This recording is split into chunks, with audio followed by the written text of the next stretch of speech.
अपने मोहसिन व मुरब्बी मुशफ़िक़ उस्ताद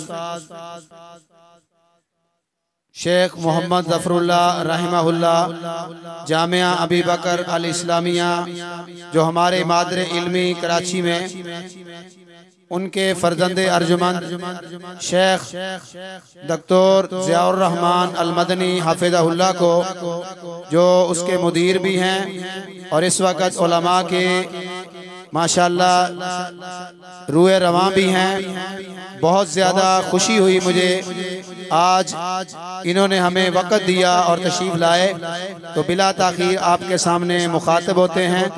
मोहतरम प्रोफेसर ज़ियाउर रहमान मदनी हाफिज़हुल्लाह मुदीर जामिया अबी बकर अल इस्लामिया।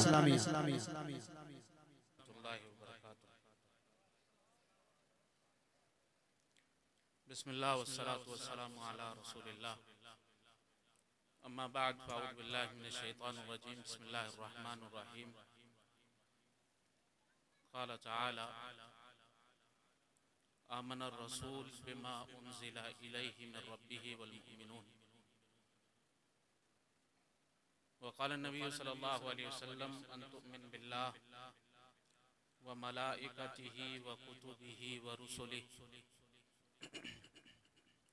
व बिल यौमिल आखिर व बिल क़द्रि खैरिही व शर्रिही औ कमा क़ाल नबी सल्लल्लाहु अलैहि वसल्लम। तमाम तारीफ़ात, तौसीफ़ात, तस्बीहात, तहमीदात, तय्यबात, सलावात, तकबीरात, तमजीदात, अच्छे कलिमात अल्लाह तबारक व तआला के लिए हैं। बल्कि अगर यूं कहा जाए तारीफ तो सिर्फ अल्लाह तबारक व तआला की है तो ये बेजा नहीं होगा, क्योंकि मखलूक में जिसकी भी तारीफ की जाती है वो दरअसल अल्लाह तबारक व तआला की अता करदा खूबियों की बिना पर की जाती है। अगर कोई बहादुर है तो जिगरा तो उसे अल्लाह तबारक व तआला ने अता किया है, और अगर कोई सखी है तो माल तो अल्लाह तबारक व तआला ने दिया है, माल के बाद खर्च करने की तौफीक भी मिन जानिबिल्लाह है। अगर कोई साहिबे जमाल है तो उसमें उसका क्या कमाल है। अल्लाहु जमीलुन युहिब्बुल जमाल की वो मिसाल है, और बिल आखिर उससे सवाल है। तो तारीफ तो सिर्फ अल्लाह तबारक व तआला की बनती है। दुरूद व सलाम नबी अकरम सल्लल्लाहु अलैहि वसल्लम की ज़ात गिरामी के लिए जो हमारे आका हैं, रहबर हैं, रहनुमा हैं, उसवा हैं, कुदवा हैं, मिसाल हैं, और नबी अकरम सल्लल्लाहु अलैहि वसल्लम ही की पैरवी में हमारी निजात है। मुझसे पहले मेरे उस्ताद मोहतरम जो है ईमान बिल्लाह पर बात कर रहे थे और ईमान बिर रसूल के ऊपर बात कर रहे थे। तो मैं मौके की मुनासिबत से, क्योंकि ये तकरीब बुखारी है और इल्म से मुताल्लिक है, तो मैं ईमान बिल कुतुब के ऊपर बात करना चाहूंगा।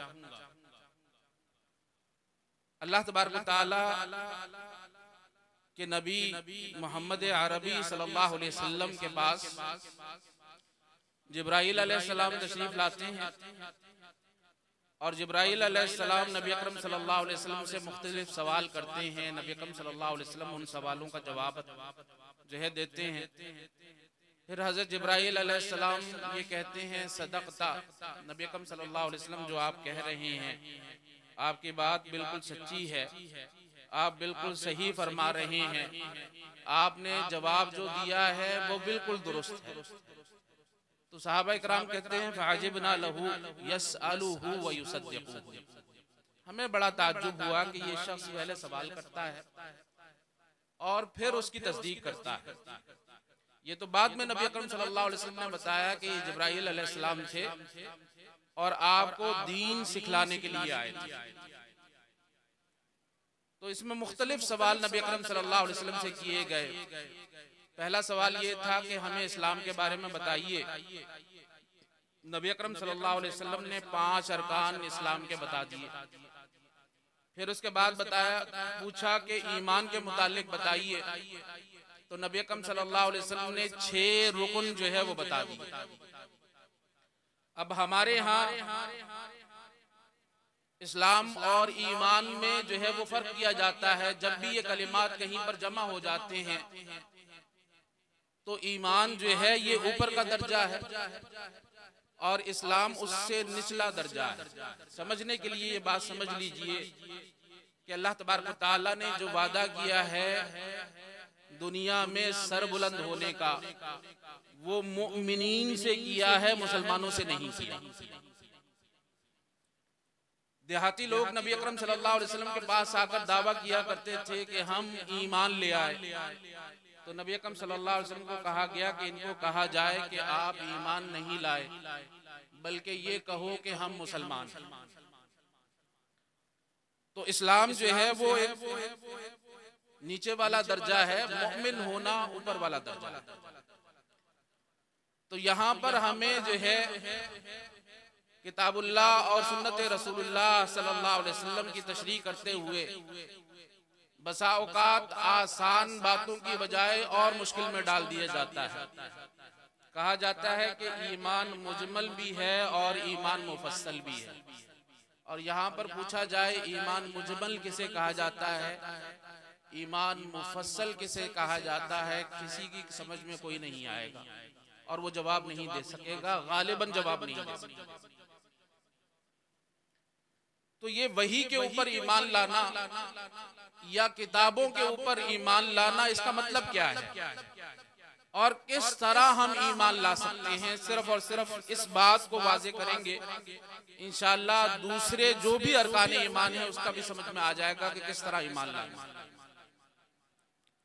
पहले ये जान लीजिए कि ईमान बिल कुतुब के बारे में कुरान मजीद के अंदर 12 जगह पर आया है। सूरह बकरा के शुरू में ही है, युमिनूना बिमा उनज़िला इलैक व मा उनज़िला मिन क़ब्लिक व बिल आखिरति हुम युक़िनून,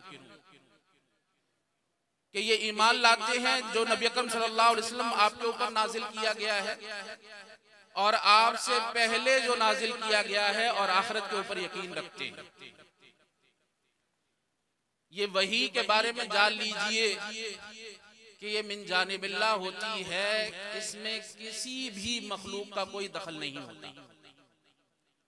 ये जिब्राइल अलैहिस्सलाम के अल्फाज नहीं होते, ये जिब्राइल अलैहिस्सलाम का कलाम नहीं होता, ये रसूलुल्लाह सल्लल्लाहु अलैहि वसल्लम का कलाम नहीं है, बल्कि जिब्राइल अलैहिस्सलाम भी और रसूलुल्लाह सल्लल्लाहु अलैहि वसल्लम भी जो अल्लाह तबारक व तआला की तरफ से वही उनको दी जाती है, उसे आगे पहुंचाने का किरदार अदा करते हैं। अल हक़्क़ु मिन रब्बिक फला तकूनन्ना मिनल मुमतरीन, हक सिर्फ और सिर्फ आपके रब की तरफ से, वही अल्लाह तबारक व तआला का कलाम है और उसकी बेहतरीन मिसाल कुरान मजीद। ये कुरान मजीद अल्लाह तबारक व तआला का कलाम है और इस कलाम की वजाहत भी वही है। लितुबय्यिना लहुम मा नुज़्ज़िला इलैहिम, नबी अकरम सल्लल्लाहु अलैहि वसल्लम हमने आपको ये जिम्मेदारी दी है कि आप उसकी वजाहत करें जो आपके ऊपर अल्लाह तबारक व तआला ने कलाम नाजिल किया है। और फिर ये भी बता दिया है कि ये वजाहत भी आप अपनी जानिब से नहीं करेंगे, ये वजाहत भी सुम्मा इन्ना अलैना बयाना, ये वजाहत भी मिन जानिबिल्लाह है।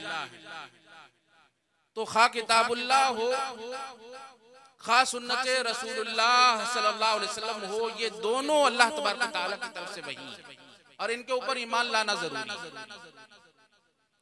तो इस किताबुल्लाह पर ईमान किस तरह लाया जाएगा और कुरान मजीद में क्या तरीक़ेकार बताया गया है कि इसके ऊपर किस तरह ईमान लाया जाए। इसके ऊपर ईमान लाने में सबसे पहली बात यह है कि इस किताबुल्लाह को सुना जाए। इस किताबुल्लाह को सुनना इस कदर जरूरी है जिस कदर जमात के साथ नमाज पढ़ना जरूरी है। और हमारे उलमा ने हमें यही बताया है कि ये नमाज जमात के साथ पढ़ना ये फर्ज ऐन है, ये फर्ज किफाया नहीं है। और आप देख लीजिए कि 5 नमाजों में से 3 नमाजों के अंदर हम कुरान सुनते हैं। मगरिब में भी कुरान सुनते हैं, इशा में भी कुरान सुनते हैं, और फजर के कुरान के बारे में तो ये कहा गया है इन्ना कुरान अल फजर कान मशहूदा। अल्लाह तबारक व तआला के यहाँ जो कुरान फजर में पढ़ा जाता है उसका तो बड़ा एतबार है अल्लाह तबारक व तआला। और वैसे भी किताबुल्लाह का रात से बड़ा गहरा ताल्लुक है। अगर इस ताल्लुक को आप जानना चाहते हैं तो सूरह मुजम्मिल की तिलावत कीजिए। सूरह मुजम्मिल के अंदर बताया गया है फ़क़रऊ मा तयस्सरा मिनल कुरान, कि अल्लाह तबारक व तआला ने रात सिर्फ सोने के लिए नहीं बनाई, बल्कि अल्लाह तबारक व तआला ने रात जो है कुरान पढ़ने के लिए भी बनाई।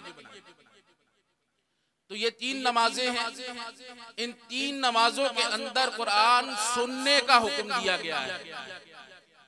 और क्या कहा गया है, वइदा कुरिअल कुरान फस्तमिऊ लहू व अंसितू लअल्लकुम तुरहमून, कि आप कुरान सुने और खामोश रहें। ये आपका गौर से सुनना और खामोश रहना ही अल्लाह तबारक व तआला की रहमतों के नुज़ूल का बाइस बन जाता है। ये सुनना इस कदर जरूरी है कि जिस जात पर अल्लाह तबारक व तआला ने ये कुरान मजीद नाजिल किया है, नबी अकरम सल्लल्लाहु अलैहि वसल्लम वो भी सुना करते थे। एक दफा हजरत उबई इब्ने काब से नबी अकरम सल्लल्लाहु अलैहि वसल्लम ने फरमाया कि उबई मुझे कुरान सुनाओ। तो उबई इब्ने काब ने कहा नबी अकरम सल्लल्लाहु अलैहि वसल्लम आपको सुनाया जाए, हालांकि कुरान तो आपके ऊपर नाजिल हुआ है।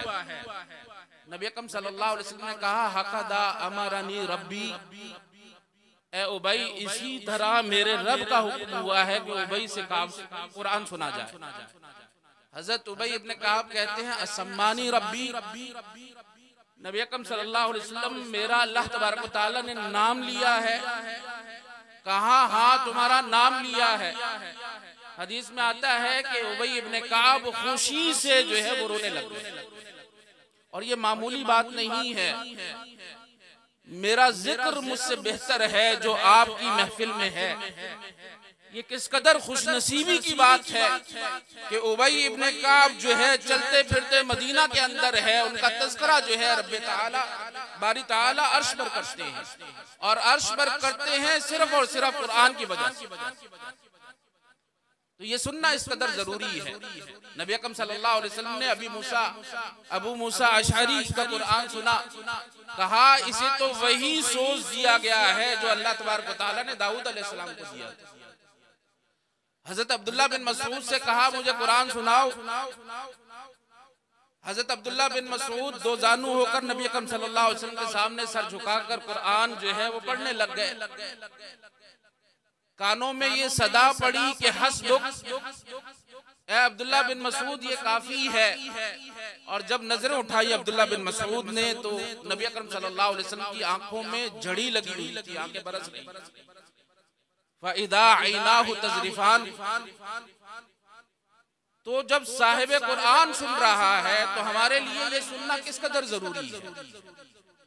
ये तो मुशरिकीन कहा करते थे ला तस्माऊ लिहादल कुरान, इस कुरान को सुना ना जाए बल्कि इसके अंदर गुल गपाड़ा मचाया जाए, शोर शराबा किया जाए।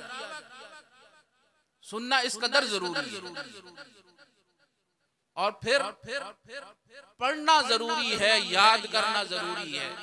फिर वही बात, याद करना इस कदर जरूरी है जिस कदर नमाज पढ़ना जरूरी है। क्या कुरान मजीद के बाद बगैर नमाज का तसव्वुर किया जा सकता है?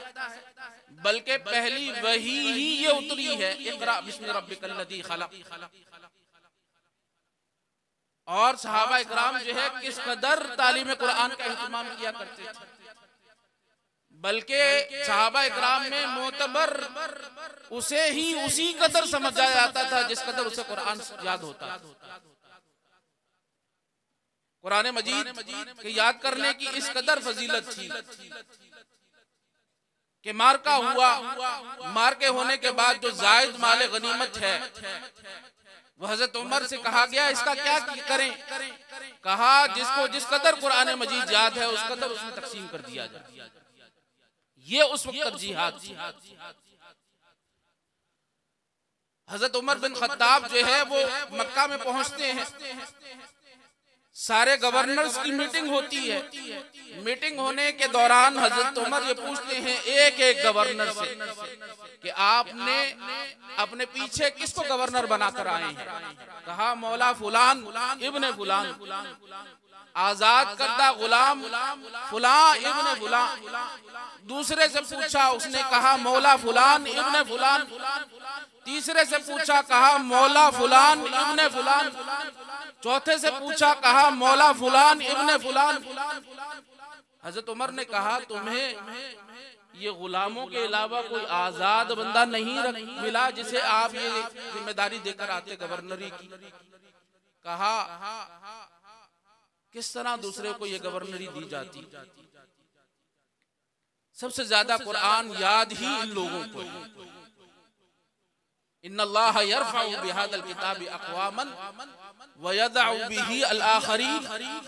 अल्लाह तबारक व तआला इसी किताब की वजह से कौमों को सरबुलंदी अता करते हैं और इसी किताब को छोड़ देने की वजह से अल्लाह तबारक व तआला जलील ख्वार कर देते हैं। हजरत इमाम मालिक कहा करते थे कि इस कौम का आखिरी फर्द भी उन्हीं बुनियादों पर कामयाब होगा जिन बुनियादों के ऊपर पहले लोग जो है वो कामयाब हुए थे। और पहले लोग कामयाब किताबुल्लाह के साथ मुंसलिक होने की वजह से हुए। तो दूसरा हक इसका ईमान लाने का तकाजा यह है कि इसको पढ़ा जाए और याद किया जाए। तीसरा हक ये है कि इसके ऊपर गौर व फिक्र किया जाए, तदब्बुर किया जाए, तफक्कुर किया जाए, सोचा जाए, समझा जाए। अफला यतदब्बुरूनल कुरान अम अला कुलूबिन अक़फ़ालूहा। अगर तदब्बुर कुरान नहीं है तो आप ये जान लीजिए अल्लाह तबारक व तआला ने आपके दिलों के ऊपर ताले लगा दिए। आपका दावा ईमान बिल किताब दुरुस्त नहीं है, बल्कि ये जो सुनने के लिए कहा गया है ये सुनना भी सोच और समझ कर सुनना है जिसका एतबार है। इन्नमल मुमिनून अल्लज़ीना इज़ा ज़ुकिरल्लाह वजिलत कुलूबुहुम। मुमिनीन तो वो हैं जब अल्लाह तबारक व तआला का जिक्र किया जाता है उनके दिल जो है वो खौफज़दा हो जाते हैं। व इज़ा तुलियत अलैहिम आयातुहु ज़ादतहुम ईमाना। जब उनके ऊपर तिलावत की जाती है आयात की तो उनके ईमान के अंदर इजाफा हो जाता है। जान लीजिए तिलावत कहते ही ऐसे पढ़ने और ऐसे सुनने को है जो गौर व फिक्र के साथ सुना जाए, तदब्बुर और तफक्कुर के साथ। तिलावत मुजर्रद पढ़ने को नहीं कहा जाता।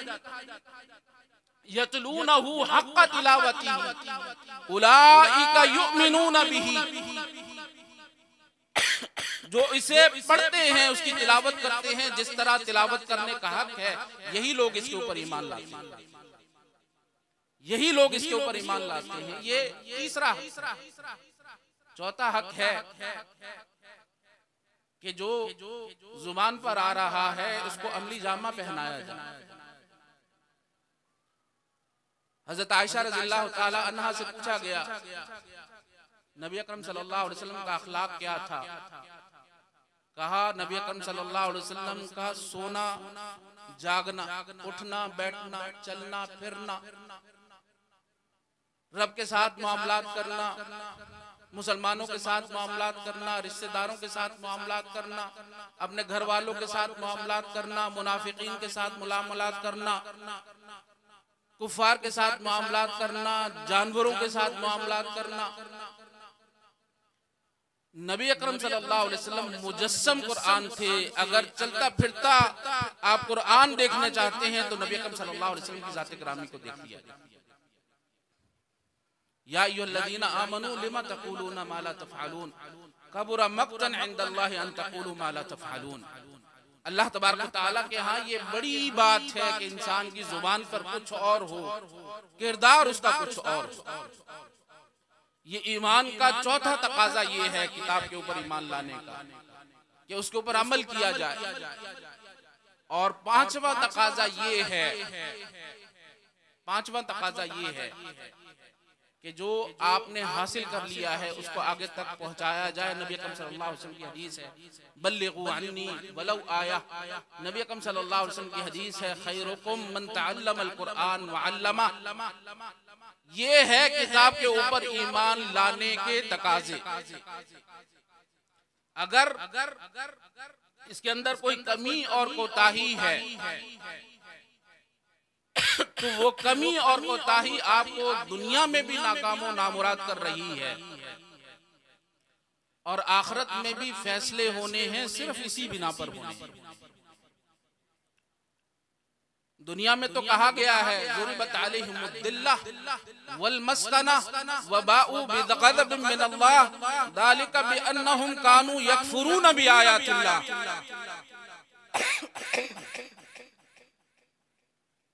जो दुनिया में पस्ती नजर आती है, जो तखल्लुफ नजर आता है, जो जिल्लत नजर आती है, जो खारी नजर आती है, जो गुर्बत नजर आती है, जो अल्लाह तबारक व तआला का गज़ब नाजिल हो रहा होता है, उसका सिर्फ और सिर्फ एक सबब है,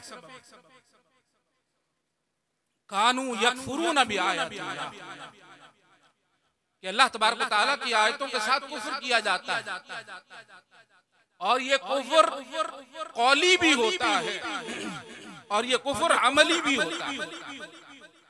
कितनी बदनसीबी की बात है कि हम हर नमाज के अंदर ये दुआ मांगते हैं, इहदिनस सिरातल मुस्तकीम, कि अल्लाह तबारक व तआला मुझे हिदायत इरशाद भी चाहिए, मुझे हिदायत तौफीक भी चाहिए।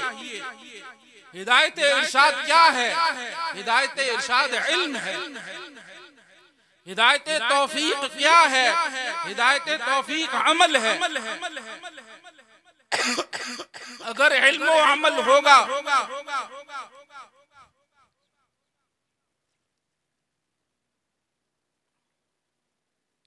तो अनअमता अलैहिम में शुमार हो जाएगा। अगर इल्म व अमल नहीं होगा, इल्म होगा अमल नहीं होगा तो मग़ज़ूब अलैहिम में शुमार हो जाएगा। और मग़ज़ूब अलैहिम से मुराद जो है यहूदी हैं, जो नबी अकरम सल्लल्लाहु अलैहि वसल्लम को इस तरह जानते थे जिस तरह आप अपने बेटों को पहचानते हैं। यारिफूनहु कमा यारिफून अबनाअहुम। इल्म के बाद अमल ना करना ये बगावत है, और इल्म ना होना ये बंदे का शुमार ज़ालिमीन में हो जाता है। और क़यामत वाले दिन क्या फैसले होने हैं? इसी बिना पर फैसले होने। पहला सवाल ये होना है कि इल्म किस कदर हासिल किया। अगर इल्म से किनारा कश हुए तो तब भी निजात नहीं है, और अगर इल्म के बाद अमल ना किया जो दूसरा जुज़ है पहले सवाल का, तो तब भी इंसान नाकाम नामुराद हुआ। कब्र में 3 सवाल होंगे। 3 सवालों का जो खुशनसीब जवाब दे देगा उससे ये पूछा जाएगा कि तुमने जवाब किस तरह दिए हैं। कहेगा मैंने किताबुल्लाह के अंदर इन सवालों का जवाब पाया। अगर ये 5 चीजों के ऊपर अमल किया होगा तो कब्र के अंदर जवाब दे सकेंगे। अगर इन 5 चीजों के ऊपर अमल किया होगा तो क़यामत वाले दिन जवाब दे सकेंगे, और अगर नहीं किया होगा तो नबी अकरम सल्लल्लाहु अलैहि वसल्लम इस मंजर को देख रहे होंगे और वो ये कहेंगे, वक़ाल रसूल या रब्बी इन्ना कौम इत्तखज़ू हाज़ल कुरआन महजूरा। अल्लाह तबारक व तआला आज ये मेरी जो कौम नाकामो नामुराद है और जौक जहन्नुम की तरफ जा रही है, इसका सिर्फ एक सबब है। वो सबब ये है कि इन्होंने कुरान मजीद को पसे पुश डाल रखा था। दुआ है कि अल्लाह तबारक व तआला ये जो फाज़िलीन हैं इनको ये जो बातें बताई गई हैं और हमें इसके ऊपर अमल करने की तौफीक अता फरमाए। अल्लाह तबारक व तआला हमें कुरान मजीद सुनने की तौफीक अता फरमाए, पढ़ने की तौफीक अता फरमाए, याद रखने की तौफीक अता फरमाए, और फिर गौर व फिक्र करने की तौफीक अता फरमाए, और गौर व फिक्र के बाद अमल करने की तौफीक अता फरमाए, और दूसरों तक पहुँचाने की तौफीक अता फरमाए। अल्लाह तबारक व तआला कुरान मजीद को ओढ़ना और बिछोना बना दे।